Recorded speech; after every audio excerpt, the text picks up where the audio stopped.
네, 반갑습니다. 또 이렇게 원격 수업으로 만나게 됐습니다. 저번 원격 수업 전까지 해가지고 마지막으로 1학년 일반 진도를 빡세게 달리면서 결국 여기까지 일단 다 맞춰놨는데 이 부분은 한 반도 있고 안 한 반도 있고 뭐 그래요. 내 기억에 반반인 것 같은데 어쨌든 해보도록 하겠습니다. 뭐 생각해보니까 뭐 얼마 안 있어 시험 치는데 진도를 정말 안 나갔더라고요.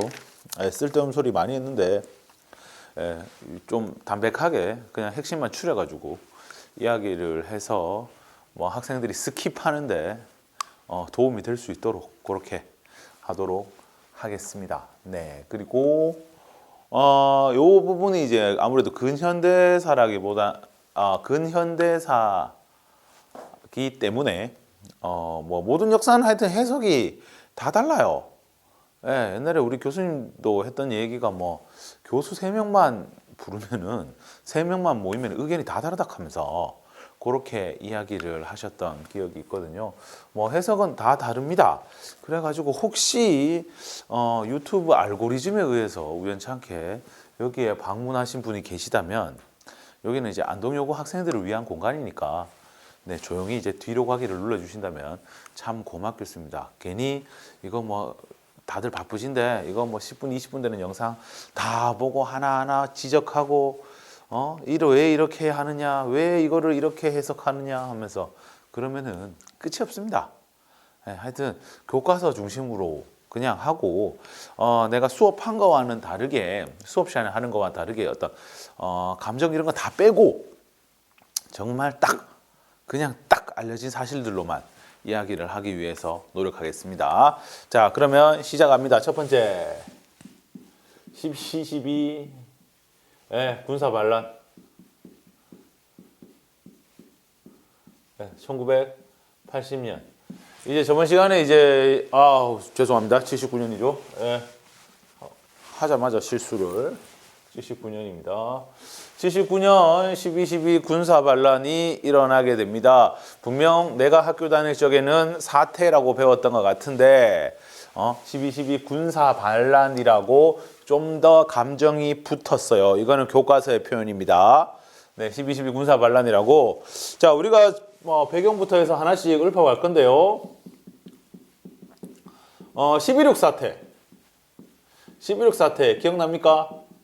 박정희가 뭐 살해당했죠. 박정희가 살해당하는 요 12.6 사태 이후로 해서 대통령 자리를 비워둘 수 없다라고 해가지고 당시 국무총리였던 최규하가 대통령 자리를 이어받게 됩니다. 승계하게 되지요. 대통령 자리를 이어받게 되고, 그리고 여기 10대 대통령입니다. 10대 대통령. 10대 대통령. 나중에 뭐 원래 권한대행으로 있다가 나중에 이제 통일주체국민회의에서 이제 공식적으로 막 이렇게 하는데 그냥 뭐 이런 거 저런 거 생각하지 말고 그냥 10대 대통령 최규하 이렇게 기억하시면 될 것 같습니다. 그리고 이제 대통령이 죽은 비상상황이니까 계엄령을 선포하게 되는데 뭐 하여튼 최규하 씨의 성격에 대해서는 수업 시간에 좀 이야기를 하긴 했는데 여기서는 좀 못할 것 같아요. 또 개인에 대한 어떤 평가가 들어가기 때문에 못하는데 뭐 기본적으로는 되게 힘이 없었다 하는 수준으로만 알아두시면 될 것 같아요. 요 계엄령을 선포하는데 제주도를 제외해요. 제주도를 제외하게 됩니다. 이게 뭔 의미가 있냐면은 계엄에는 크게 두 가지가 있대요. 전국 계엄 사태가 있고 부분 계엄 사태가 있는데 이거 두 개가 뭐가 다르냐 하면은 이 어떤 책임자가 달라져요. 책임자가 달라져요. 전국 같은 경우에는 이제 대통령이 책임과 모든 권한을 가지고 가게 됩니다. 이 계엄에 대한. 알겠죠? 뭐 군대 이동이라든가 이런 것도 전부 대통령이 담당을 하게 되는데 이게 부분 계엄으로 되면은 국방부 장관에게 요 권한이 가요. 이때 당시에 국방부 장관이 노재현이라는 사람인데 이 사람에 대해서도 할 말은 많지만 하지 않겠습니다. 네, 그냥 그렇다. 나중에 보면 조금 서운하다 하고 느낄 점이 좀 있을 거예요. 자, 하여튼 그렇습니다. 그래가지고 이 왜 부분 계엄으로 했냐? 사실 제주도를 제외하나 하냐나 뭔 그게 크게 상관이 있다고. 그래가지고 나중에 이 계엄사령관으로 누가 임명되냐 하면은 그 정승화라고 당시에 육군참모총장이 이제 임명이 되는데 이때 그래가 대통령한테 물어봐요. 예, 저 계엄사령관인데 어떤 임무를 맡으면 됩니까? 라고 하니까 그거는 나 말고 국방부 장관하고 상의하라고. 뭐 그런 스타일입니다. 네, 어느 정도 이해하실 분은 이해하시면 됩니다. 자, 그래가지고 여기에서 이제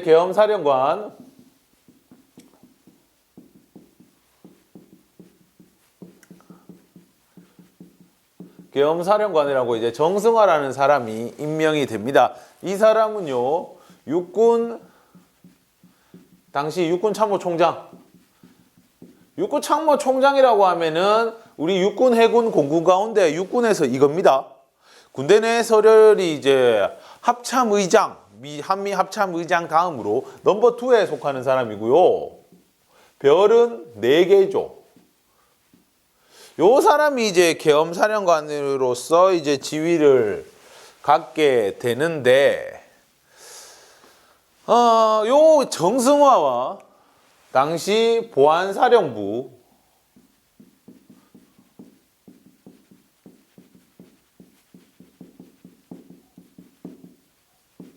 요 둘 사이에 이제 갈등이 있습니다. 보안사가 이제 지금으로 치면은 기무사인데 쉽게 말하면 뭐 군대 내에 있는 간첩들 잡고 막 이렇게 하는 정보 조직이에요. 정보 조직. 그래가지고 있는데 문제가 뭐냐 하면은 12.6 사태 이후로 해가지고 이 전두환의 권력이 좀 되게 커져요. 그래가지고 썰에 의하면 전두환이 어디를 수사하다가 어디 뭐 조사를 하다가 돈이 나왔는데 그거를 정승화한테 뭐 이런 얘기는 하지 않겠습니다. 예, 뭐 줬는데 거기에 이제 네가 이걸 왜 나한테 주느냐? 이거는 수사 결과로 나온 건데 네가 그거를 왜 네 마음대로 쓰느냐라고 해가지고 둘 사이에 갈등의 골이 좀 깊었고 이때 당시에 정승화가 전두환을 보내려 한다는 썰이 있었어요. 보안사령관에서 다른 곳으로 이제 뭐라 해야 됩니까? 이거를 인사 이동을 시키려고 한다는 썰이 있어요. 썰이 돌았어요. 그 실제인지 아닌지는 뭐 내가 정확하게 얘기할 수는 없고요. 그거를 안 전두환이 선수를 쳤다 하는 그 이야기인데 결국에는 근원적인 문제 중에 하나가 뭐냐면은 이 당시에 12.6 사태 이후에 요 보안사령부 현 기무사라고 하는 요 부대의 권한이 엄청 컸고 권력이 집중돼 있는 상황이었어요. 왜? 자, 이때 당시에 12.6 사태 이전까지만 해도 나라에서 정보를 담당하는 방첩을 담당하는 뭐 미국으로 치자면 뭐 CIA 이런 느낌에 있는 곳이 3곳이 있습니다. 하나가 이름부터가 정보가 들어가는 중앙정보부. 요게 이제 요새 그 국정원이죠, 국정원. 그 다음에 경호실. 그 다음에 보안사령부. 근데 이제 보통 보안사령부는 군대 내에 있는 정보를 이렇게 다루고 나머지 정보는 이제 중앙정보부나 경호실 쪽에서 하는데 문제는 이때 경호실장 12.6 사태 때 차지철 죽었죠. 중앙정보부장 여기는 김재규 그 피의자 신분으로 12.6 사태의 피의자 신분으로 전환돼 가지고 아무 힘을 쓸 수가 없죠. 그러니까 모든 정보라는 것이 결국에는 지금 현재는 보안사령부로 집중되고 있는 상황이에요. 게다가 전두환은 사조직을 가지고 있어요. 그 사조직이 뭐냐? 하나회라고. 네, 종이 쳤네요. 지금 이 시간이 8시거든요. 아침 일찍 와가지고 여러분들 위해 지금 눈도 덜 풀렸는데 이러고 있습니다. 자, 하나회라는 군대 내에 사조직을 가지고 있어요. 이 사람이 뭐냐면은 그 64 11기생이거든요. 6411기생인데 우리나라의 육군사관학교 역사에서 유일하게 4년 교육과정을 받은 유일하게가 아니고 최초의 4년 교육을 받은 기수가 이 6411기예요. 그 6411기 같은 경우에는 다른 데보다 좀 자부심이 셌다 이렇게 이야기를 하거든요. 우리가 사실은 1기야. 우리가 4년 교육받은 1기야. 그다음에 뭐 1기에서 10기는 그 전에 뭐 군사 뭐 하여튼 그쪽 소속이었던 거를 이제 이렇게 기수로 편입을 해줬는데 그래가지고 얘들이 좀 뭔가 선민사상이나 이런 걸 좀 가지고 있었던 것 같아요. 근데 그렇다고 해서 이 사람이 되게 육사 시절에 성적이 뛰어나거나 그렇진 않았는데 하여튼 자기 친구들을 끌어모아서 하나회를 만들었어요. 대표적인 6411기의 하나 인물이 이제 나중에 보면 전두환이라든가 그 다음에 뭐 노태우 나중에 대통령 하는 그 사람입니다. 그래가지고 요 두 사람이 이제 힘을 합쳐가지고 뭐 요 두 사람뿐만 아니고 뭐 7명인가 뭐 7성인가 뭐 그런 게 있었대요. 뭐 제가 생각하면 이건 거의 중학교 2학년들이 하는 그런 이름인데 하여튼 7성회라고 막 이런 거를 만들어가지고 있다가 나중에 이제 후배들을 하나씩 해가지고 요게 하나회가 세력이 되게 커진 거고 썰에 의하면 당시 박정희도 이거를 갖다가 어떤 그 자기 5.16 그 군사 정변 때 주도 인물이었던 648기 있었잖아요. 진급 잘 안 돼서 되게 서운하고 막 그런 그 있었다 했잖아요. 그들을 견제하기 위한 수단으로 활용하려 했다라는 썰도 있어요. 네, 그렇습니다. 말을 조심하게 되다 보니까 자꾸 썰 얘기할 텐데 이해해 주세요. 그래가지고 요 조직이 군대 내부에 굉장히 나름대로의 요직을 차지하고 있었던 거죠. 그런 상황 속에서 전두환을 인사이동시키려고 한다 하면은 보안사령관 이 좋은 거를 다 놓치게 된다는 거거든요. 그래서 전두환을 비롯한 하나회에서 손을 쓰는 겁니다. 어떻게? 정승화를 잡자. 그러면 어떻게 잡느냐 하면은 이 사람이 12.6 사태 때 김재규의 초대로 인해 가지고 그 옆 건물인지 뭐 어딘지 정확하게는 모르겠는데 하여튼 근처에서 식사를 하고 있었어요. 김재규의 초대로. 그걸 갖다가 내가 그 수업 시간에 그 뭡니까 12.6 영상 뭐 드라마의 일부를 보여준 친구들은 이해가 팍팍 될 거예요. 그래가지고 요 12.6 사태에 연관이 있다라는 핑계로 얘를 잡아 가두려고 합니다. 근데 지금 그 결제 라인이 그 정승화를 체포하고 싶어. 정승화를 수사하고 싶어. 그러면 어떻게 해야 돼? 정승화의 결제를 받아야 돼요. 저기 제가 당신을 수사해도 될까요? 결제해 주십시오. 그게 아니라면 여기 윗라인을 가야 되거든. 요 윗라인이 어디? 국방부 장관 대통령이야. 이 계엄에 관해서 이걸 쥐고 있는 국방부 장관과 하여튼 제일 위에 있는 대통령. 요게 해야 되는데 요런 절차를 다 생략해버리고 밤에 12월 12일 밤에 이제 육군 참모총장이자 당시 계엄사령관이었던 정승화를 이제 강제 연행을 하게 됩니다. 하나회에서 육군 참모총장 정승화를 강제 연행을 하게 됩니다. 그리고 대통령에게 가서 이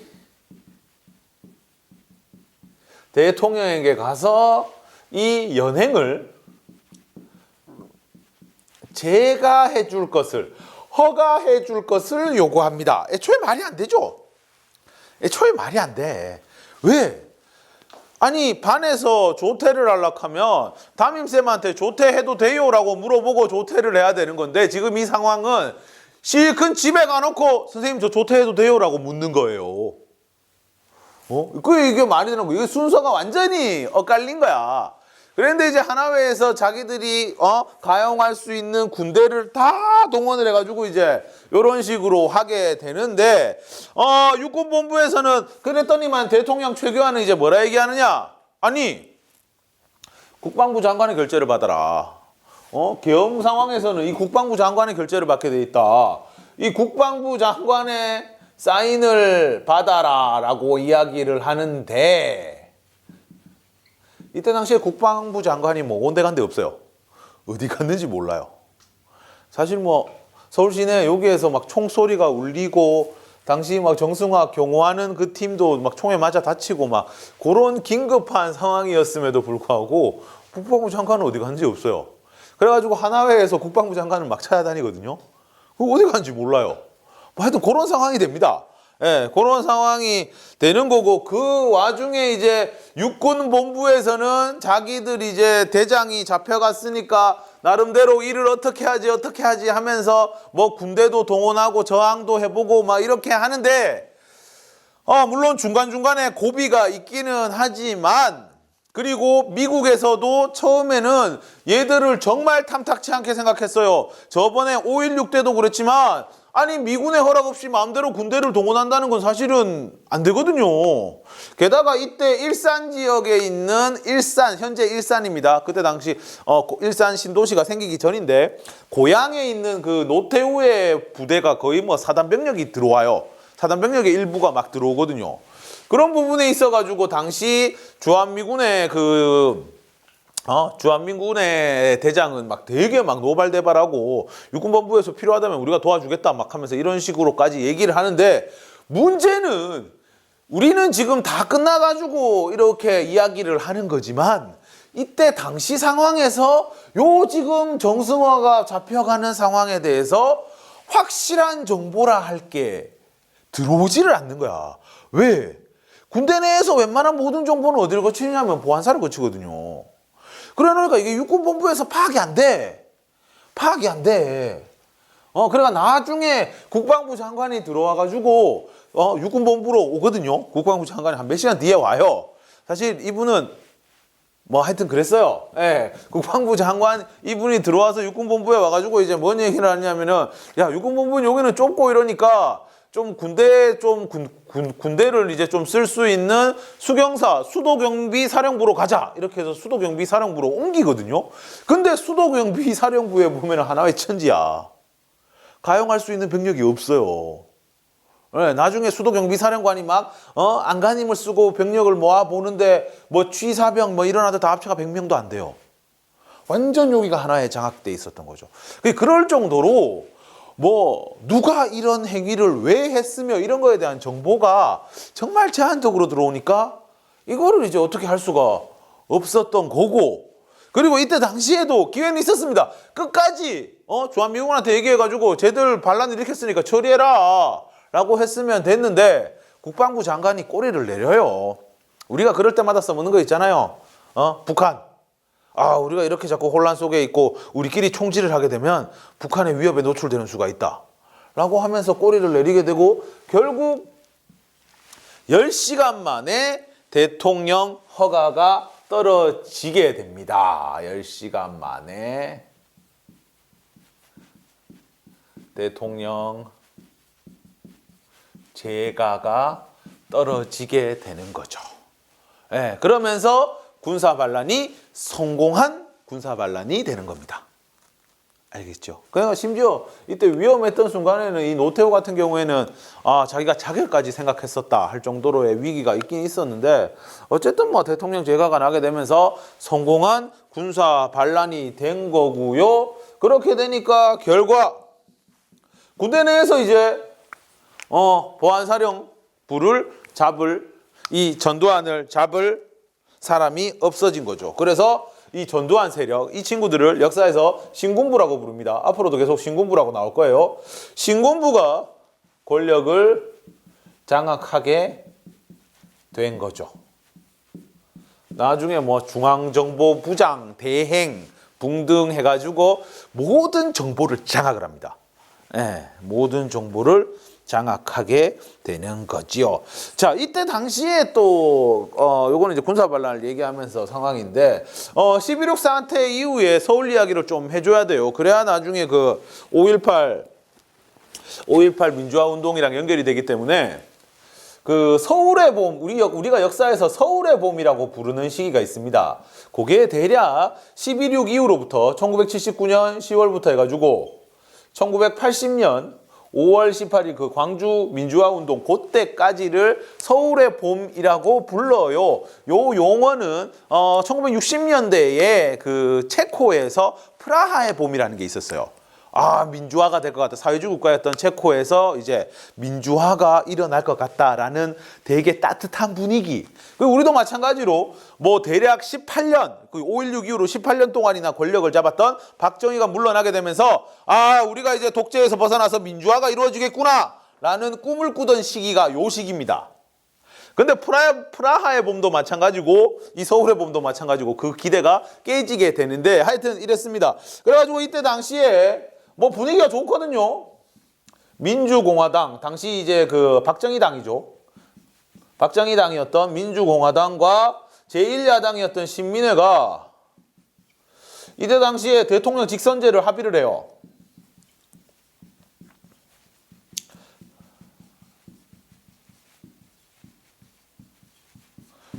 합의를 하면서 이 서울의 봄이라고 분위기가 굉장히 좋게 되는데 딱 누가 나타나는 거야? 새로운 생각지도 못했던 전두환을 중심으로 요 심군부가 등장을 하게 되는 거고 사실 79년 12월부터 해가지고는 뭐 대학교 방학 기간이라서 뭐 학생들이 뭐 주체적으로 활약할 시기가 없다가 80년 3월부터 해가지고 대학생들이 각지에서 시위를 일으킵니다. 뭐 시위란 말씀에 또 뭐라 할 사람 있을 것 같아서 그런데 보통 나 때도 뭐 이런 거 많이 나가봤지만은 투쟁이란 말을 더 많이 쓰긴 했는데 뭐 이해해 주세요. 예, 시위가 많이 일어납니다. 그러면서 이제 학원 민주화를 외치고 뭐 이런 이야기들을 막 쭉 뭐 하거든요. 병영 훈련 거부 뭐 이런 사건들이 계속 있고 시위가 각지에서 벌어집니다. 그러다가 이제 80년 5월 되면은 5월 15일인가요? 그때 서울역 회군이라는 사건이 벌어지게 됩니다. 나중에 이제 이렇게 부르죠. 이때 당시에 서울역에 30개 대학 10만 명 정도가 모여요. 물론 대학생들만 모인 것도 아니고 시민들도 좀 많이 모였습니다. 30개 대학에서 10만 명 정도 되는 사람들이 모여가지고 이제 뭐 계엄 철폐, 신군부 폐지,